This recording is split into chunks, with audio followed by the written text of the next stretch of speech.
ladies. Hi, Wendy. I got my tea. Thank you. Such a pretty purple package, too. I'm having coffee right now, but that's because I've had a long day and it's only like 6 o'clock. So, how are you doing, Marlena? I'm definitely having a better day. Trying to deal with all this has been difficult, I'm not going to lie. And yeah, well, I did want to share with you guys some different kind of stories today, though. I don't know if you guys have heard of all these crimes or not, but the murder of Angela Samota, I don't know if I'm saying that exactly correctly, but a Texas college student. She was raped and stabbed to death in her apartment in 1984. Her case went cold until her friend and roommate, Sheila Wysocki, I think I'm saying that right, decided to, do something about that. So they were actually watching the O.J. Simpson trial way back when, and the talk of the DNA samples and stuff caught her attention. Knowing that there was blood and semen samples that were found in Angela's case at the crime scene, Wysocki called the police incessantly, trying to get them to reopen the case or look into it or do something with the DNA that they had. She had no such luck. They didn't return her calls and they weren't willing to reopen the case and whatever. So she ended up going nowhere with all those phone calls to authorities and decided to, get a private investigator license. And then she ended up going and obtaining the samples herself. In 2006, Wysocki finally convinced the police to reopen the case, and it took 2 years to process the DNA. But in the end, it matched with Donald Bess, a convicted rapist who was found guilty, sentenced to death. Wysocki is still working as a private investigator. Super cool.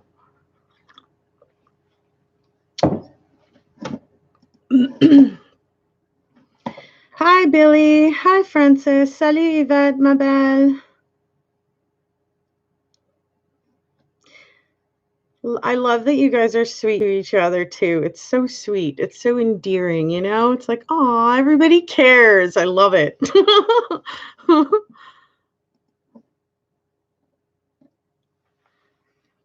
But crazy case, I think that there's been like leaps, bounds, and strides that have been made in the DNA department. And I think it's awesome what, different, countries are actually doing with all of the information and how they're able to sort of narrow down criminals they couldn't find and stuff like that. It's really, really cool. Tip my hat to those kind of technicians for sure. You always use large letters due to your eyesight? Okay, so you're not yelling at us? Just kidding. It's all good. I'm trying to just be positive, folks. There's no sense in living in the angry phase. Yeah, I'm angry, but yeah, I'm going to do something about it. I'm not just going to let people walk all over me when I work as hard as I do and just get away with it. And that's it. Like, forget it. We're going to do something about it, and we're spreading the word. And I've asked all of my viewers in the last video and this one, if you know anybody who's been screwed over by either platform, give them my contact information so that we can start this class action, because I'm not joking.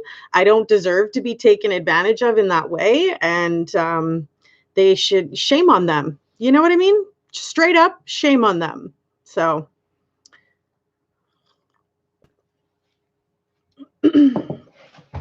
okay. Oh. All right, there was a case called the Old Lady Killer. Between 1998 and 2006, professional wrestler Juana Barraza, you know me, I'm so bad with names. Anyways, murdered around 48 elderly women in Mexico. She flew under the radar for so long because no one suspected a woman to be the culprit. She pled guilty to one murder and denied the rest. When asked what her motive was, she simply replied, "I got angry." Who does that when they get angry? I've been really angry. I've never thought of killing somebody. Like, geez. Actually, that's not true. When I was raped, when I lost my virginity, and the second time I was raped, I remember starting to have those really angry flashbacks. I hadn't gone for counseling yet. And the counseling that I had gone for was forced, so it didn't work at that time. I was just a young teenager, like fresh teens at this time. So yeah, at that time when that happened, I do remember having some pretty heinous thoughts, but never ever crossed that threshold into following through on those, right? It was just a traumatic event that happened that I hadn't dealt with mentally or emotionally or physically, really, you know? So, I mean, taking those steps on my own to go in for that counseling and actually seek the help because I knew that things weren't right, those thoughts aren't normal. You know, you shouldn't think like that about anybody. If you do, hopefully you're conscious enough to go and get the help to not follow through on anything. You know, I certainly wouldn't want to have the blood of anybody's, you know, anybody else on my hands, for real, you know. Anyway, so Barraza had grown up in a poverty-stricken village near Mexico City. Her defense lawyer claimed that her alcoholic mother gave her away to a man in exchange for 3 beers when Barraza was 12. The criminologist assigned to the case asserted that Barraza targeted older women because she identified with them, like sort of as a motherly figure. So interesting. Yeah, I needed to get that kind of help after the second rape incident. I was like, both had happened literally like 14 years old and under. So it was a traumatic event. It was traumatic. The whole situation was difficult to deal with. And when it had first happened, you know, I remember being sent to like the counselor's office and having to try to talk about it and stuff like that. But I wasn't ready to talk about it. I wasn't ready to deal with it. I was angry, you know. Um, yeah, so it was important for me to take that step myself because if somebody forces you to do something, it doesn't matter how much you're even willing. The moment that things aren't going right between you and whoever you agreed upon that with kind of thing, that you're going to go right back to whatever it was that you agreed not to do. Like it's kind of a psychological thing. So taking the step myself to go and get the counseling and get that anger out and stuff was healthy. You know, I needed to do that. You have the same story, Shannon Princess? Aw. I need to do a tutorial on my bun. That's cute. I think it's really cute that there's a lot of women and ladies that are wearing their hair like me now, in my area specifically. I don't know about anywhere else in the world, but it's really cool to see, you know? It's like, aw, I started that little trend. Aw, you know, it just kind of makes you feel good.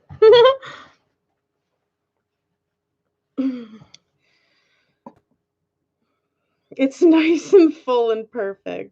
It's just an elastic too. There's no clip or anything. It's just the hair elastic and the hair. I love my little hairdo. I created this look. I like it on myself. It gets my hair up out of my face and just, you know. Yeah, yeah, I kind of noticed that. Nobody, when I first got here in 2012, there was nobody that wore their hair like this. And I've seen so many women since, and it's like, oh, that's kind of cool, you know? Pass it this way, my bun's stuck. You're funny. Rosalinda Ramirez. Glad to see you. Glad to see you too. Thank you. I am a strong person, you know, but I've been through my ups and downs too, right? Like, I haven't handled everything in a healthy way. And well, y'all heard me admit to that last time we were live. So just, it's been one hell of a roller coaster. We'll just say that.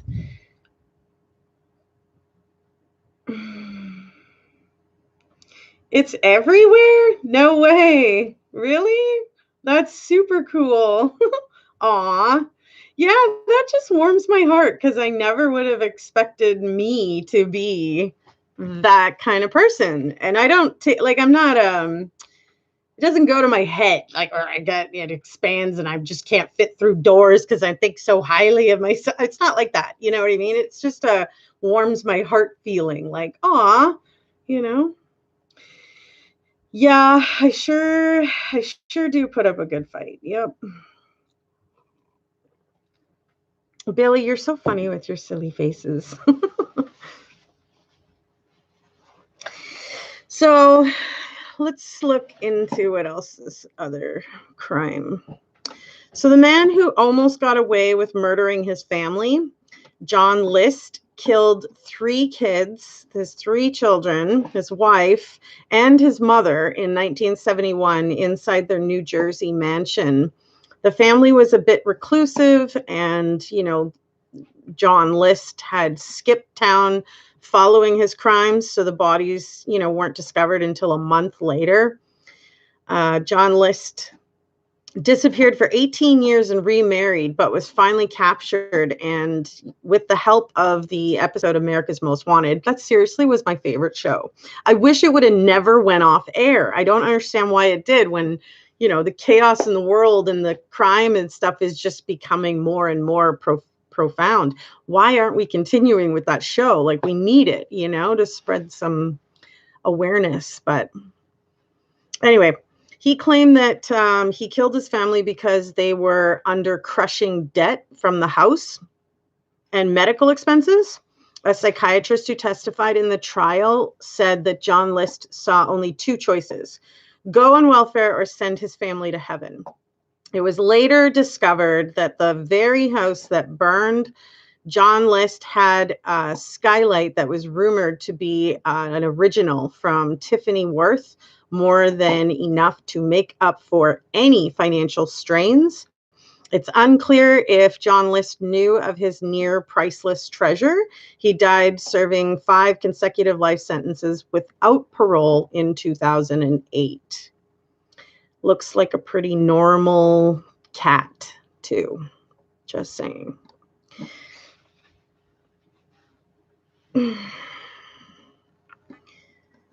Crazy. Well, like, just going through that with the Watts case and now this, like, hearing of this crime. I'm going to look up the story a little bit more here.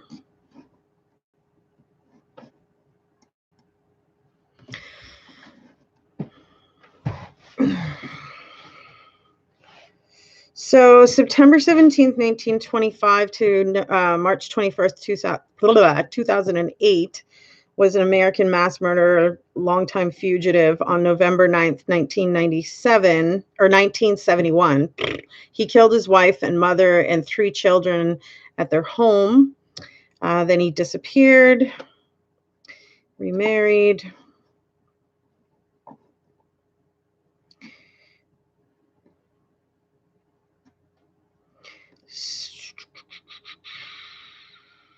As the FBI later discovered, John List had traveled by train from New Jersey to Michigan and then Colorado.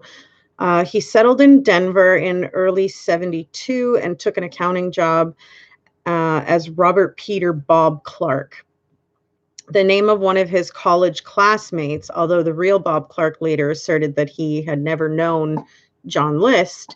From 1979 to 1986, he was the controller at the paper box manufacturer outside of Denver. He joined the Lutheran congregation and ran a carpool for sit-in church type members. One religious gathering, he met an Army PX named Dolores Miller and married her in 1985. And in February 88, the couple moved to Midlothian, Virginia, where List, still using the name Bob Clark, resumed work as an accountant.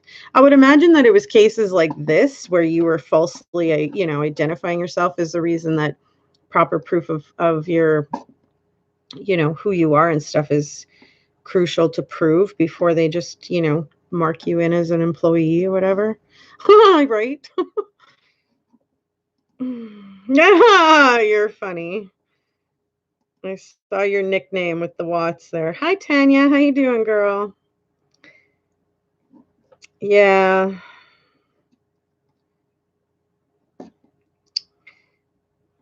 Hi, David. It was nice to see you, although you appear randomly these days. Well, no, I mean, I was on the Sunday live, right? This was the Wednesday live. However, the previous Wednesday, 1 week ago from today, we had to amend the time and we did it at 7 p.m., if you remember. So, but we're keeping it at 6. I don't whatever. I told you guys I was working on the wrong time zone and it screwed me all up and I thought I had to change everything and anyways. Blonde moment for real.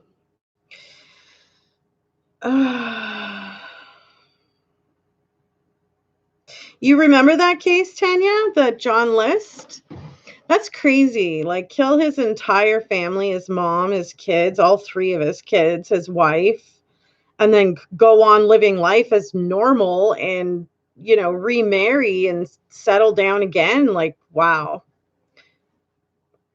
By the looks of it, they didn't have any more kids, or he didn't have any more kids, right? So,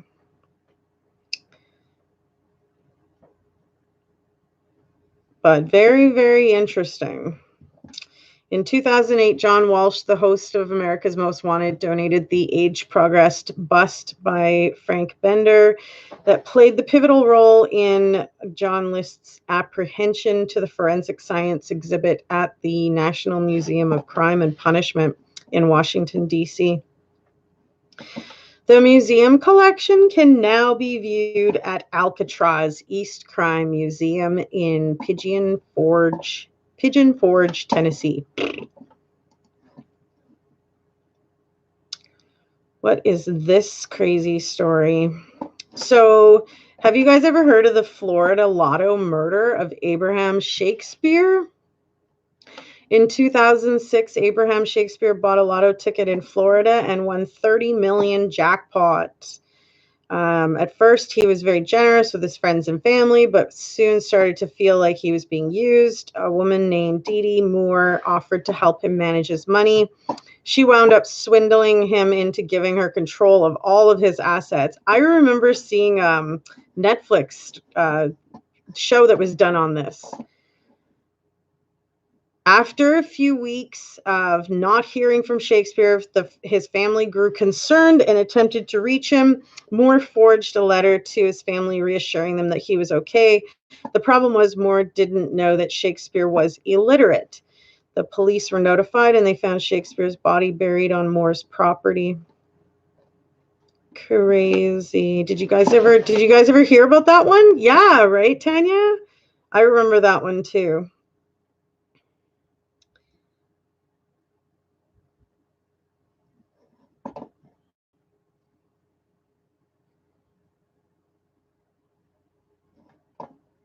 Aw, Marlena. Well, thanks for your support and your online love. I truly, truly appreciate it.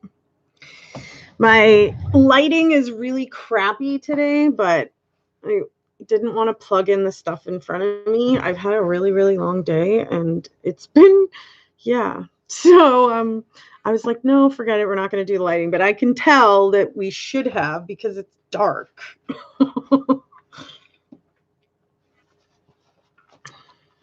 Thank you for the likes, guys. It's awesome.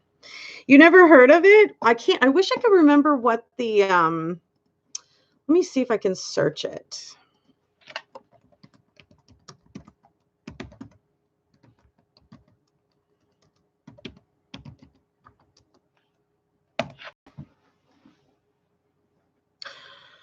A stranger in my home.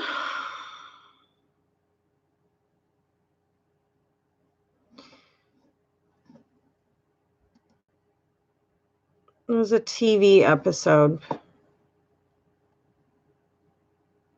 But yeah, this woman, she was just so convincing and she ended up like getting him to buy her like expensive vehicles and like designer clothes, and I think she even got a house out of it and stuff. I mean, she was just take from him. Rosalinda, those chats are fun. I always grab my hot chocolate. Right on. I have coffee right now to keep my mood up. I am in a little bit of a better mood, but I'm just trying to stay positive. I'm not just gonna like roll over and let the, crappy experience happen and that's that and like, oh well, and forget it. Like if I can gather enough people to do something about this, I plan to. So, and if I get shut up in the meantime for some reason, well, I guess you all know that I was really on to something. I don't really care because I'll be in a better place, but I'll watch over you all. Seriously, though, at least I'd be able to watch over my kids from up above. I'd be able to be their guardian angel, at least, I can't even have any conversation with them at all. So the afterworld, well, spiritually, I would be able to, right? So, all right, Shannon, Princess, Pinelli, have a great evening.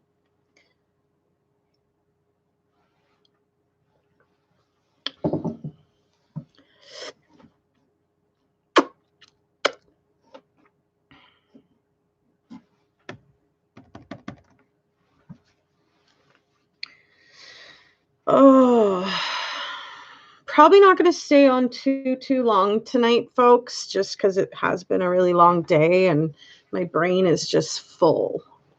So full.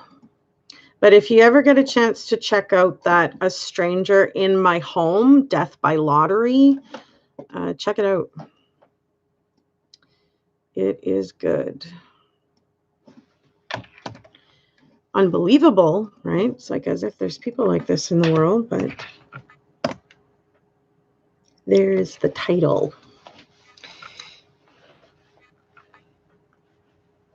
Rosalinda says, no, we need your family thinks of you, I bet. Just wait. Yeah, I'm not so sure that they are, to be honest, but thanks for trying to cheer me up about it.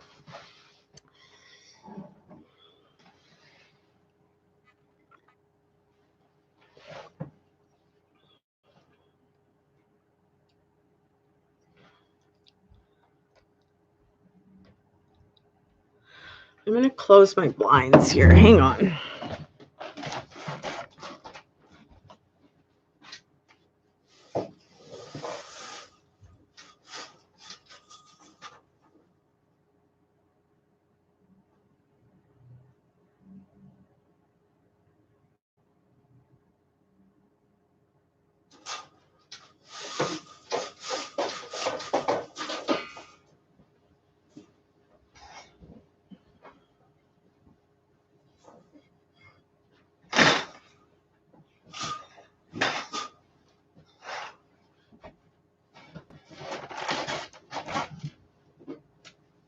Ouch.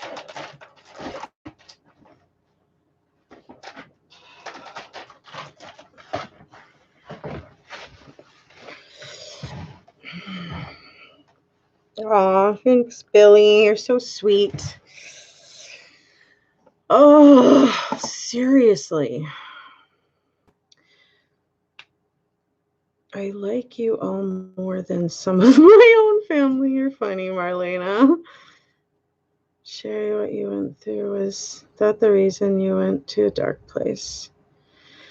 Well, I definitely think that it had a lot to do with it, Wendy. But like I said, when I was raped, when I lost my virginity, I was like 12, 13, At 14, my parents put me out of the house, and I later got raped at 15. And so, yeah, I definitely think that those two incidences played a huge role you know, in my life, right? And I didn't handle it very well. I didn't handle being put into child and family services very well. I went, very angry, Everybody talks about how your family is your bond and blood is thicker than water and all this stuff, but that's not for everybody because there are some families that will disown you, because you've made decisions that they aren't proud of and are just disgusted with, kind of thing, you know? And I think for my dad, it was probably because, you know, of the promiscuity. I learned that my mom was also raped when she was a teen, and she ended up going the completely different direction. She went in the direction of choosing one man at a very young age, which was my dad, and married him. You know, didn't she wasn't with anybody else, and you know, that was how she wanted that, right? That experience closed her so much she didn't even want to try anybody else or date anybody else. I went the opposite way. I went into promiscuity, throwing myself into relationships and sexual situations, looking for love, expecting that I was going to be valued and desired and appreciated. And you know, I was obviously in for a rude awakening because that's not how that works, right? If those of you guys that have been there, kind of thing, you lay down with somebody and that's all they want. Well, hey, that's all they're going to call you for, and then you're not going to be able to contact them again. Like, it's just, it was a roller coaster, you know. And yeah, I ended up handling it in some negative ways, but it was all my decisions, right? Can't blame anybody else. It was my own choices. But I think if I would have been better equipped with pros and cons and teachings of worldly things, and, like, you know, the life that was outside of supposedly the comfort of the home. Of course, that wasn't necessarily a situation, because we like, it just seemed like we all, especially my mom and I, had the hardest time getting along, you know? So, yeah, I definitely think I handled it all in a negative way, and I was angry and I wanted to suppress that, and I did that with drugs, and, you know, that was definitely a choice I made, and it was a wrong choice, but hey, you know. My parents are both still alive. Yeah. Yeah, you would have thought that I would have had a little bit more guidance, right? Thank you so much, Analytical Alice. I really appreciate your prayers. Thank you. Thank you. It is a lot to go through so young, right, Yvette? Like, I mean, it was a lot of life experience in a short amount of time that was so eye opening. Like, I had a very sheltered life where I wasn't even allowed off the street, which was only like 20 houses long. Like, it was a short street. I wasn't even allowed off that street till I was like 12, you know? So, yeah, I'm their only daughter too. You would think that that mattered, but not so much. No, I think they look at me as, you know, somebody who bucked their authority. I challenged their authority, I guess. I don't know. Like, I don't think I did anything that terrible that I was owed or deserved to be unloved and put out of the house and not taught anything necessarily. Like, that whole rape that happened when I was 13, 12, 13, like, that could have been a huge, you know, moment for my mom and I to, you know, get closer. And you know, if there would have been a different sort of a spin on the counseling, like, it was just like, you have to go and see the counselor every day at this time, and, like, you know, it was so not emotionally connected. It was so disconnected, in fact. Um, you know, and I felt forced. I didn't want to talk to, not only was the counselor a man, so I didn't want to sit there and talk to the man about. So the whole thing was just like, I don't know how to deal with this. Like, so yeah, at 14, 15, when I was out of the house, I ended up, you know, falling into a negative lifestyle. But I straightened out after I had my first. I was like 18 when I got pregnant. So I straightened out and I was a good mom. I was a really good mom for about 7 or 8 years, you guys. But I made some bad choices in the last 3, 4 years, kind of thing. I was only a mom for 10 years. So, yeah, I made some bad choices and it's been haunting me for the rest of my life. But what can I do about it, right? I can't go back in time and change the decisions that I made. I can't stop some of the things that happened to me. It was out of my control. So, what do you do, right? The therapy was really, really, really good. It was overwhelmingly helpful, you know.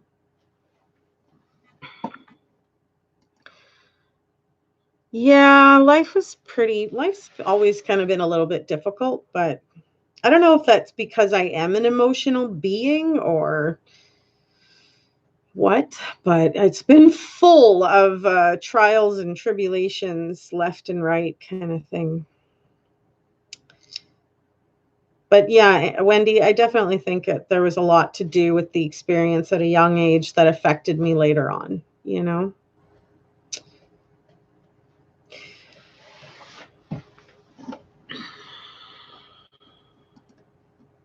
I sure wish I could go backwards, but that's not possible.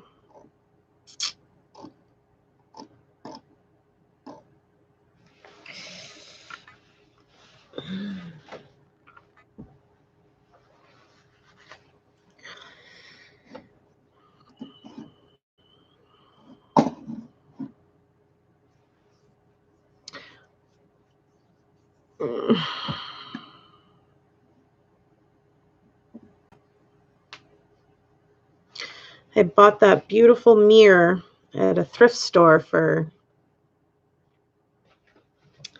what was it in the end? Because she gave me a discount on it. Because the back is missing like the wire to hold it up in the middle. So you have to attach two different spots, you know?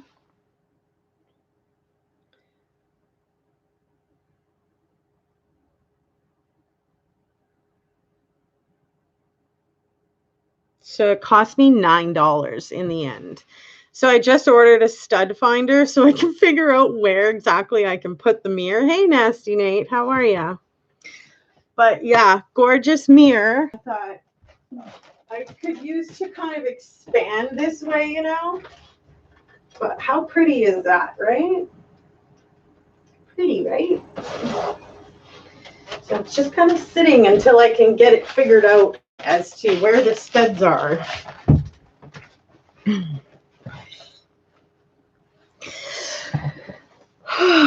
You're good, Nate? Right on.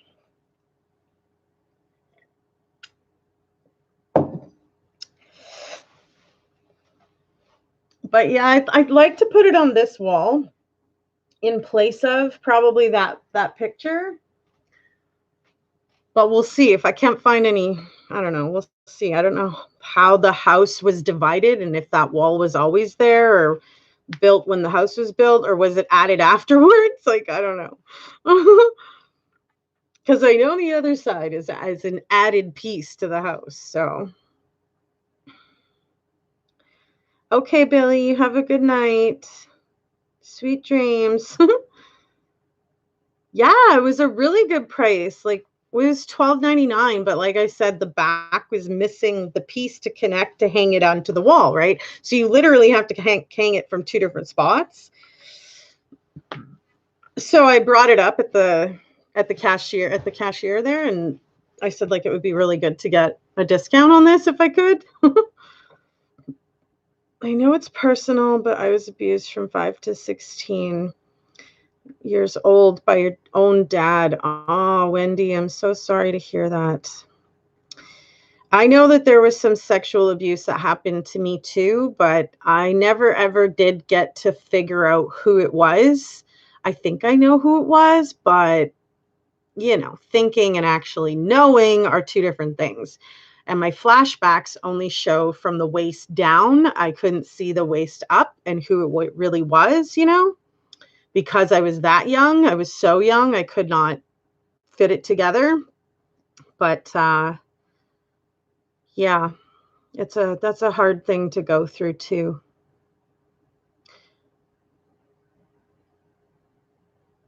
And David's like, no, there's too much estrogen here. Where are you going, Billy?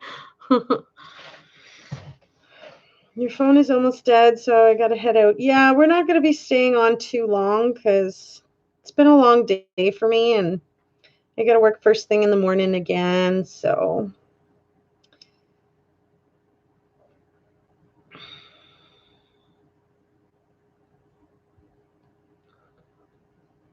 yeah,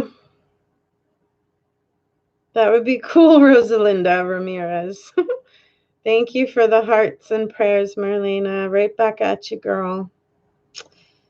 You never told your mom till 4 years ago. That's awful. No, not knowing. Yeah, I wish I could, but the flashbacks, like I said, were always waist down. I don't know exactly who it was. I have some suspicions on some extended family members, but I don't know exactly who. So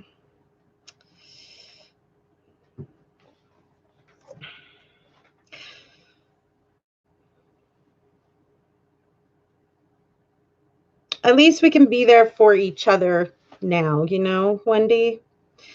What did your mom say when you told her?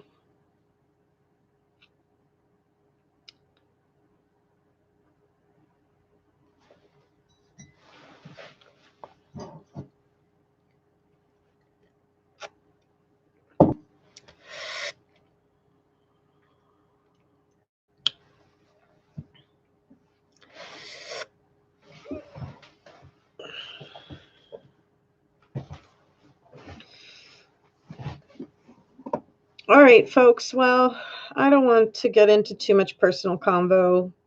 Wendy, you don't have to answer that, but I know it's been a long day for a lot of us, and I really appreciate y'all coming out to hang out. Just a couple of stories kind of thing today for some short stories of crime. Um, some of them you've heard of, some of them not. That's okay. But I think we're going to wrap it up early. Of course, we're going to be back on Sunday at 1 p.m. Central Time, and then she listened to you right on. Well, I'm glad that connection happened and she cared enough to value what you were saying and believe you. That's really good.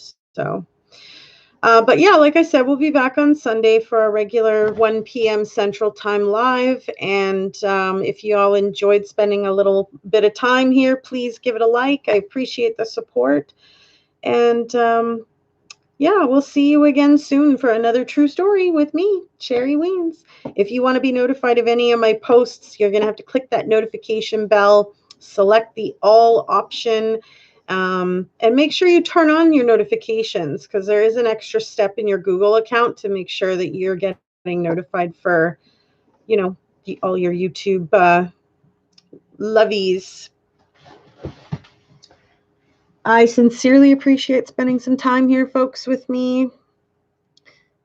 Aw, thanks, Wendy. I appreciate that. I really wish things were different, but it's so far gone and it's so far old, and all of these issues are so redundant that I'm never going to get a different answer. And the time for support has long passed. The time to love me through the madness kind of thing has come and gone. So it's just kind of done. Unfortunate. I really wish that I would have had a mother that was there for me. And it's really sad that she feels that she was there for me when she wasn't. And, I physically never saw her. And yeah, the whole thing was really, really, I sure didn't feel loved. That's for sure. I know that. So I still don't. There's no love there on their side at all. But I still pray for them. They'll always be my mom and dad, and there'll always be my brothers, so there's no point in holding a grudge personally. It's only gonna hold me down, and I'm not willing to hold on to that. Yes, much love to all of you. I hope you guys all have a wonderful rest of your evening, and I'll see you guys again soon. Bye for now.